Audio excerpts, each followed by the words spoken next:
Good morning.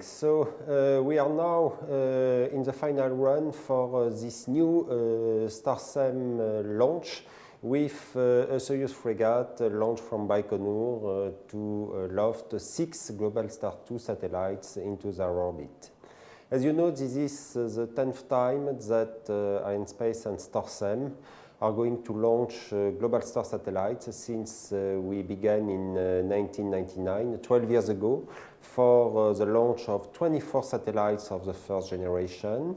And a few years later, we launched as well 8 other satellites for replacement. And last year, we started the deployment of the second generation with the launch of 6 Globalstar 2 satellites with a Soyuz frigate. It was last October. So we have been very busy these last weeks to prepare this launch because we are going to launch this year in 2011 a total of 18 Globalstar 2 satellites. After the launch of tonight, we still have 2 other launches of Soyuz frigate to complete the deployment of the second generation constellation of Globalstar. And now we have this launch, Soyuz frigate Globalstar 2.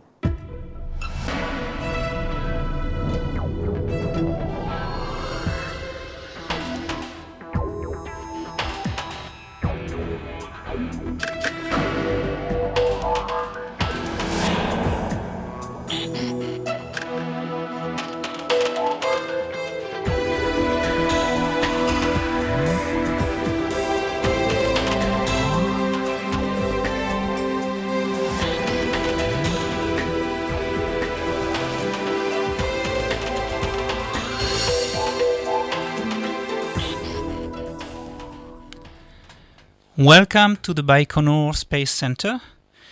Good morning to the internet viewers watching us live in Europe. Good evening to those watching us live from the United States and especially in Milpitas, California.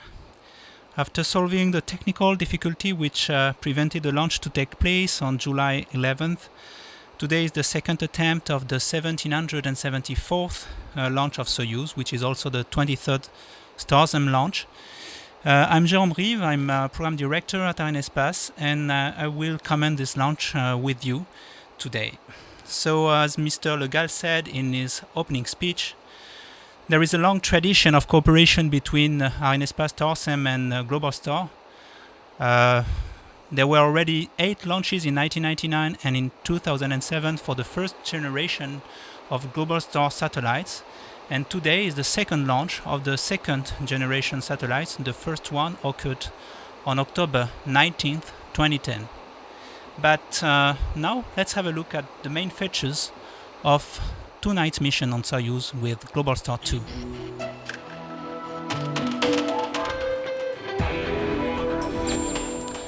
The satellites are manufactured by Thales Arianespace as a prime contractor located in Cannes, France. Satellites will provide mobile voice and data communications. They will be launched tonight by Soyuz 21A, which is a 3-stage vehicle equipped with a digital control system and a large ST fairing. The total mass at launch is above 4.5 tons to be injected on a low Earth orbit inclined at 52 degrees. And the time for liftoff is scheduled at 2 hours and 27 minutes universal time. So we have a very nice view of this morning in Baikonur, where the weather is beautiful, as you can see. And the launch vehicle is on the pad now. You can see the upper composite, which is a top body above the 3-stage vehicle. We'll talk about it in more details when looking at the launch campaign movie, which is coming next. Let's just say a few words about the 3-stage vehicle. The first stage is made of 4 strap-on boosters. We have here on the screen the upper composite again. The 4 strap-on boosters and the core stage, which are ignited together. And above that we have the third stage, which you can see here just above the truss grey structure. All stages burn liquid oxygen and kerosene. But now, in order to be familiar with the way these satellites are prepared in Baikonur, let's have a look at the campaign. The 6 Globalstar 2 satellites arrived at Yubiliani Airport, close to the Baikonur Cosmodrome, aboard a cargo aircraft, namely an Antonov 124. Then they were transferred by road to the payload preparation complex located in Site 112. They were first taken out of their respective containers in order to be finalized, especially with multi-layer installation and functional checks in the payload processing facility, the PPF. They were then transferred one by one to the hazardous processing facility, where they were filled with propellants and then assembled with the dispenser. You could see that the dispenser is made of two parts, top part and bottom part. Top part holds 2 satellites, the bottom part holds 6 satellites.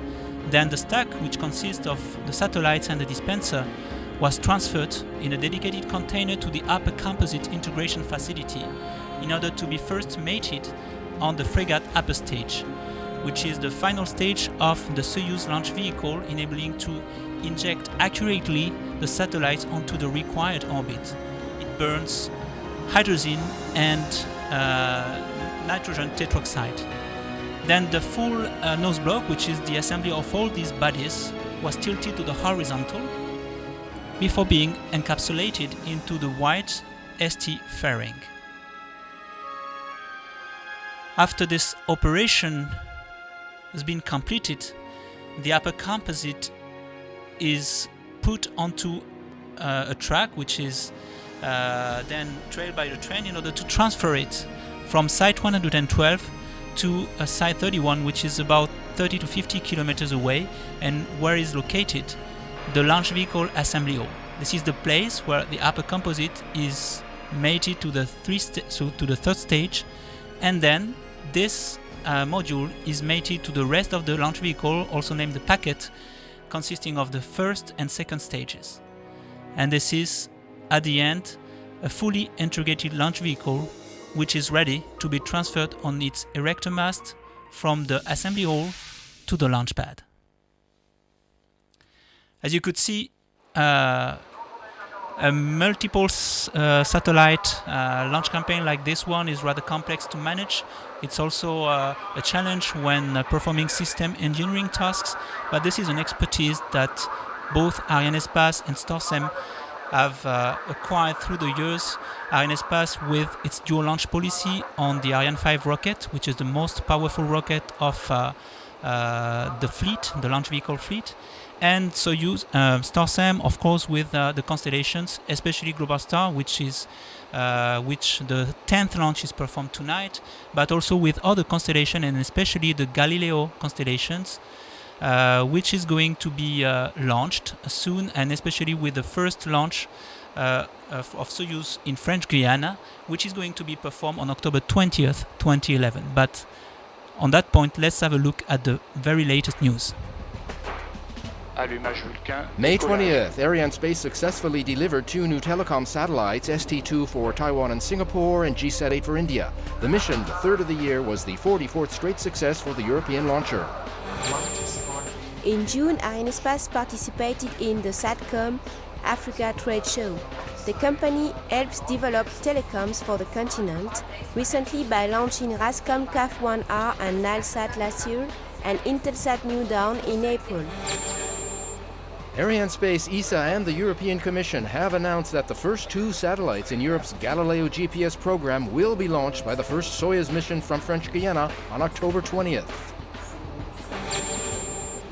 The 2011 Icarus Prize, honoring a personality in the space sector, was awarded to Jean-Yves Le Gall. Mr. Le Gall received the prize for his industrial and commercial success. Arianespace confirmed its leadership of the global satellite market at the 49th Paris Air Show at Le Bourget Airport last week, and highlighted its family of launchers during official visits by both the French and Russian prime ministers and other political leaders from France and Europe. Since its founding in 1980, Arianespace has signed over 300 launch contracts and orbited nearly 300 satellites.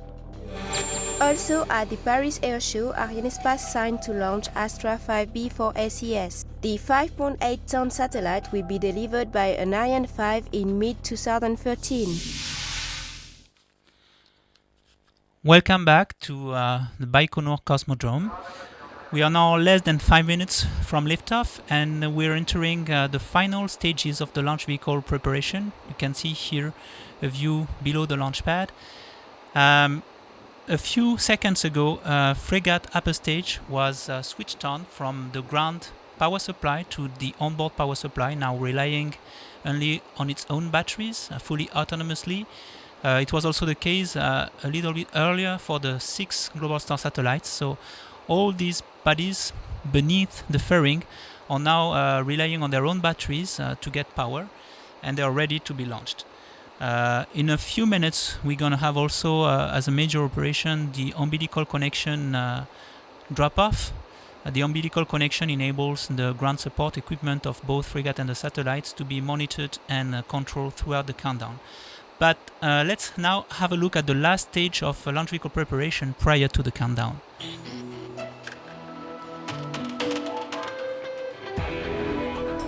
This is the rollout, which occurred 4 days prior to the first attempt. So we left a fully integrated launch vehicle in the launch vehicle assembly hall in our movie relating the launch campaign. And this transfer is performed always at the same time, 7:30 a.m. Local time. The vehicle is transported horizontally on a train, and in about half an hour it reaches the launch pad. You can see above, on top of the vehicle, on the upper composite, this grey thermal cover protecting the upper composite from the heat during summertime, from the cold during wintertime, in order to maintain appropriate thermal conditions on the satellites and the frigate upper stage. The vehicle is then erected vertically. The access platforms to enable the final preparations are put close to the vehicle, and then the countdown can begin. So we are now a little bit more than 2 minutes and 30 seconds prior to liftoff, and we are going to witness very soon the umbilical connection drop-off. You could see it. It was not very visible, but we could see that the umbilical connection was removed. For your information, before the launch vehicle actually lifts off, the thrust of the first and second stages, which are ignited together, is going to be increased on a step-by-step strategy. It means that we're going to have first a low-level thrust, then an intermediate level thrust, and eventually a full level thrust, enabling the launch vehicle to actually go above the ground. The reason for this strategy is to enable to perform a certain number of functional verifications in order to make sure that all the engines located on the 4 strap-on boosters and on the core stage are working properly prior to give the authorization to go to intermediate and then full level, and to release the launch vehicle upon the pad. When reaching the full level, the full thrust level, the launch vehicle has enough power to remove the support arms, which are the green arms you could see earlier that you had on the screen before with the yellow ballast on the top, and you will see these arms pulled away from the launch vehicle at liftoff. So we are now very close to liftoff, only 1 minute to go. The last mass is going to be retrieved in a few minutes. The sky is very clear, so we'll probably be able to see the rocket for a while after liftoff. But I'm going to let you now enjoy this beautiful show, which is always the launch of a rocket, and especially of a Soyuz rocket. See you in a few seconds after liftoff.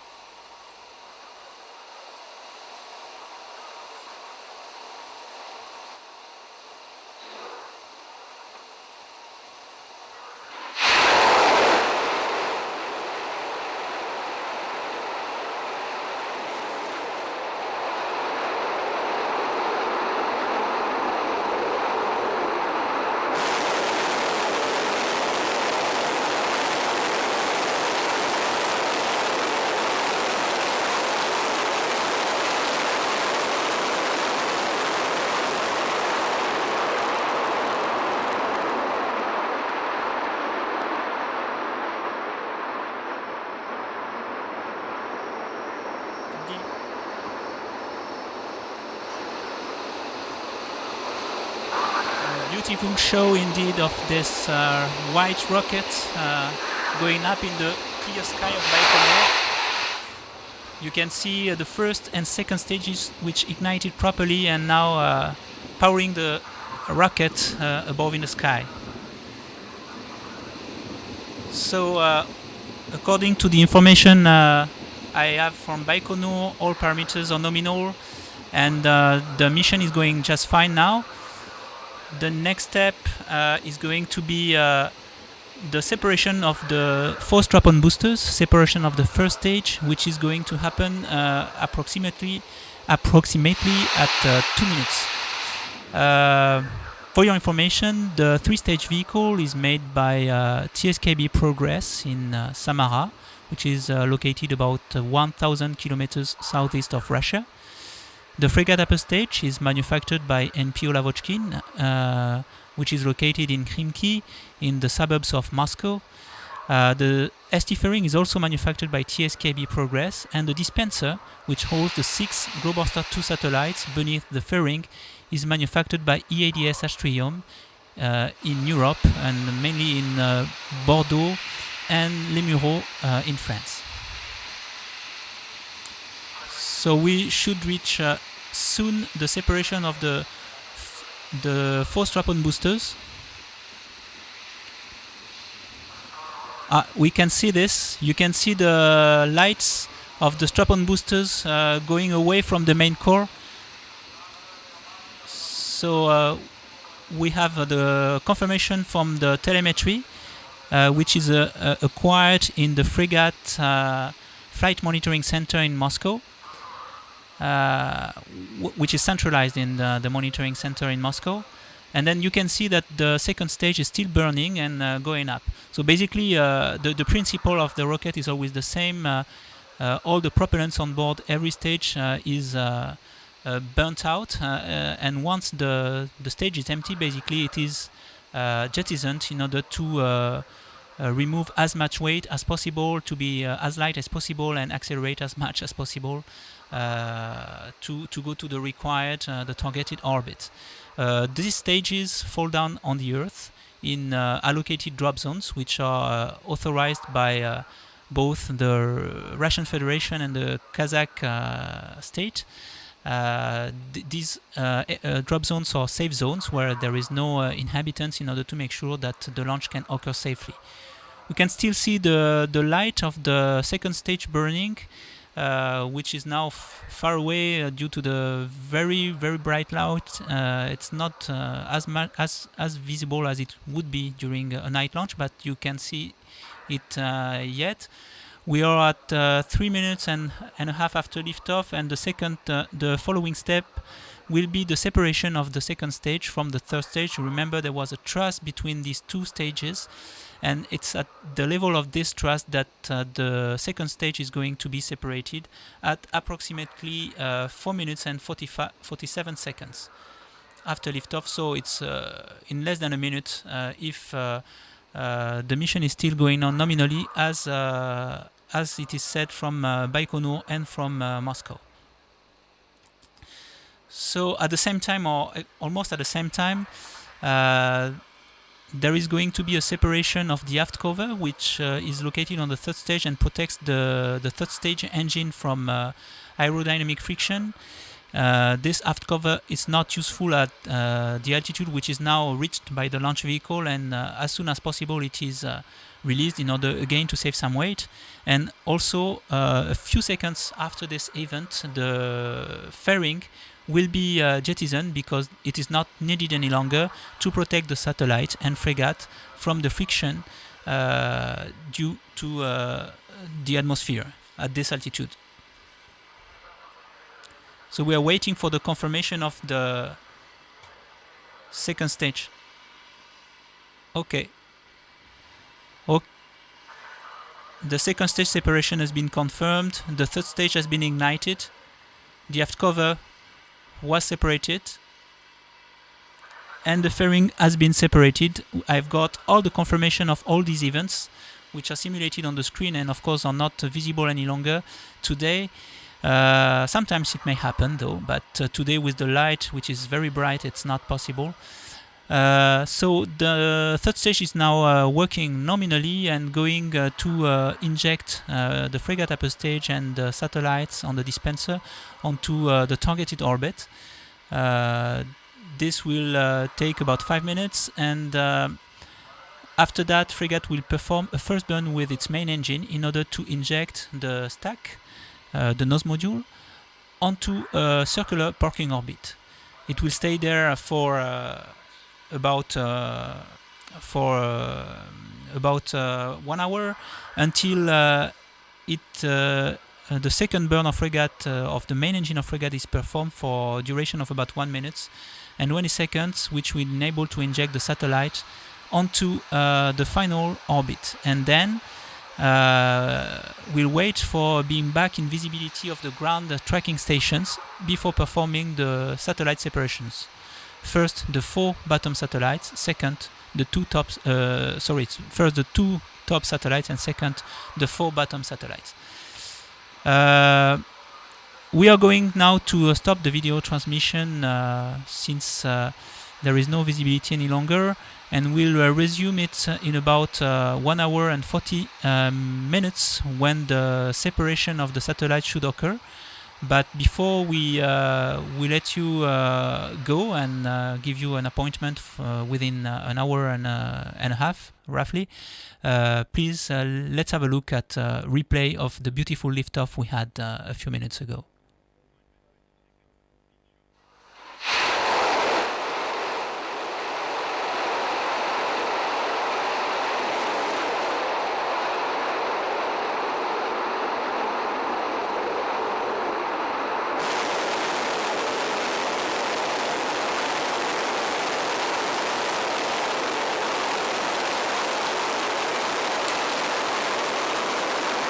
Beautiful liftoff, and goodbye. See you in about 1 hour and a half to get the results of this mission and hopefully confirm the separation of the 6 Globalstar 2 satellites on the targeted orbit. Bye bye.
Welcome back to Baikonur. We just got a few seconds ago the confirmation that all Globalstar 2 satellites were separated.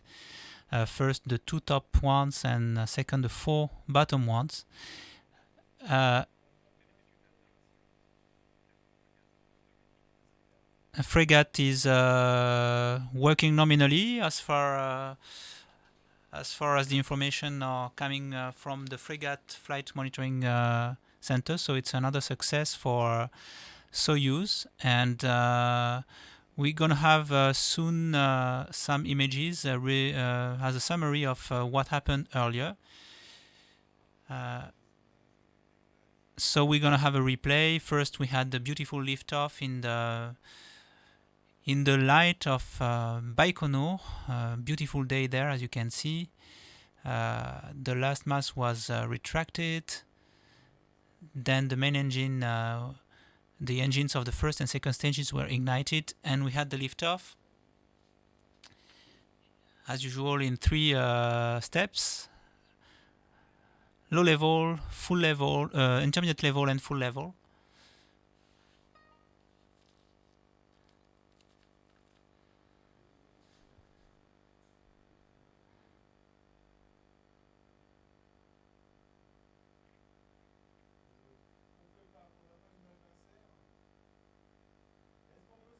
You can see here all the ice around the vehicle due to the fact that we use liquid oxygen as a propellant. Beautiful liftoff again. The small flames on the side of each strap-on boosters are for the control thrusters, the verniers. Then we had the successful separation of the 4 strap-on boosters at about 2 minutes, exactly 1 minute and 58 seconds after liftoff.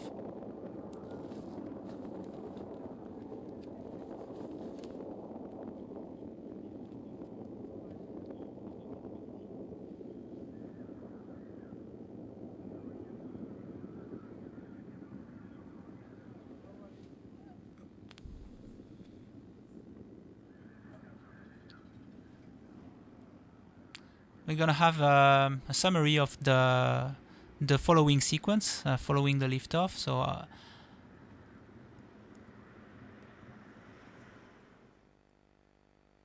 as I said, first the liftoff again.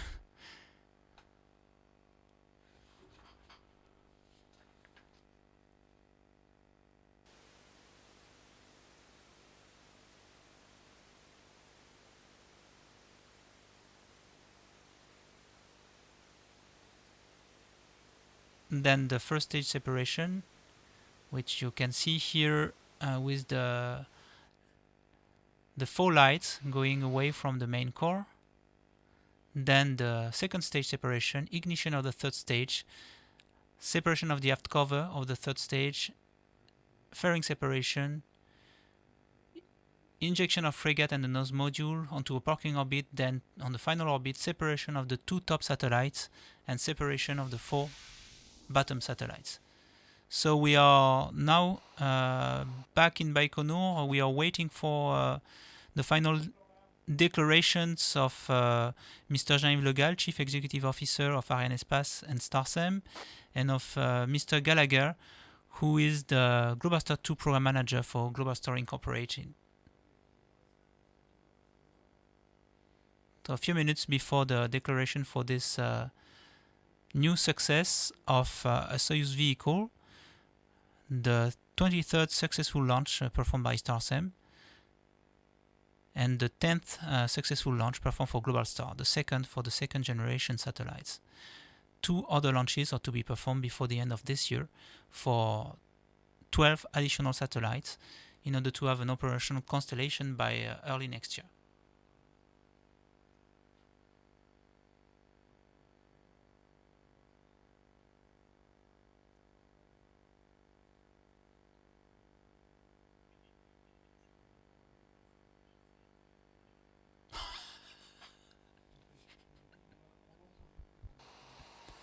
So we are still waiting for Mr. Le Gall and Mr. Gallagher to be ready for their final speeches, and we are putting a replay of the liftoff.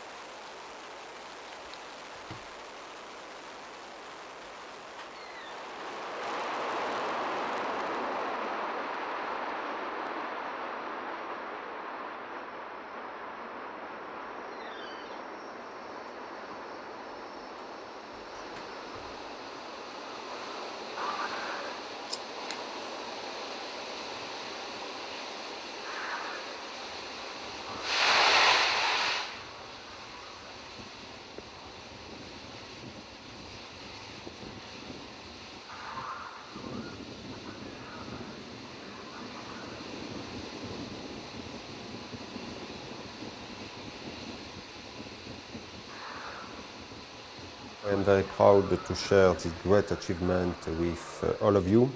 And this success, of course, was made possible thanks to the reliable Soyuz launch vehicle, whose flawless performance enabled this launch. Today's accomplishment clearly demonstrates the commitment of Arianespace and StarSem towards the customer, Globalstar. So, I congratulate each and every one of you, and I would like to express my sincere appreciation to Globalstar. This launch is a direct result of the confidence Globalstar has once again reaffirmed in Arianespace and StarSem. As all of you certainly know, Globalstar was StarSem's very first customer. Since between February and November 1999, we successfully launched 24 Globalstar satellites, one half of the original constellation, using 6 Soyuz launch vehicles, and between May 2007 and October 2010, 14 replacement satellites were once again successfully orbited by Soyuz. Today, we are happy to have successfully launched the 10th Soyuz for Globalstar, and we are ready to get right to work for the 11th launch, which is planned in the second half of this year. So I congratulate each one of the teams who together made this launch a success: Globalstar, Thales Arianespace, Asrium, our Russian partners, Roscosmos, CSLB Progress, NPO Lavochkin, Tsentki, and obviously StarSem and Arianespace. Once again, together, we have demonstrated that the Soyuz with frigate upper stage is an extremely reliable launch vehicle and definitely a very strong partner of the satellite operators. Thank you. This is a great moment for Globalstar, as we hear that 6 satellites of the second launch have successfully been acquired. It's the culmination of many years and lots of preparation from many teams, and I'd like to thank Arianespace and its partners, its Russian partners in particular, as well as Thales, our manufacturer of satellites, and of course the Globalstar engineering teams that are working tirelessly in the Operations Control Center and in the gateway ground stations around the world that have made this launch and this separation successful. And we look forward to successfully orbit raising these satellites so that they can start to improve the quality of our service, joining the rest of the 6 satellites from the previous launch in October and our first generation satellites. And we will start seeing immediate improvements in the duplex quality as well as simplex services, and for our existing customers, as well as add new services very quickly. So it's a great occasion, and I thank everybody. Thank you.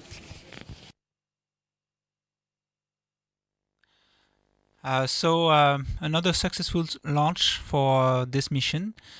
The 23rd StarSem mission and the 1774th Soyuz launch. I hope you enjoyed it. The next Globalstar 2 missions, the 2 remaining ones, will be in September and end of this year from the Baikonur Cosmodrome. So maybe we'll see you soon for another video transmission of another successful Soyuz launch. Thank you. Bye-bye.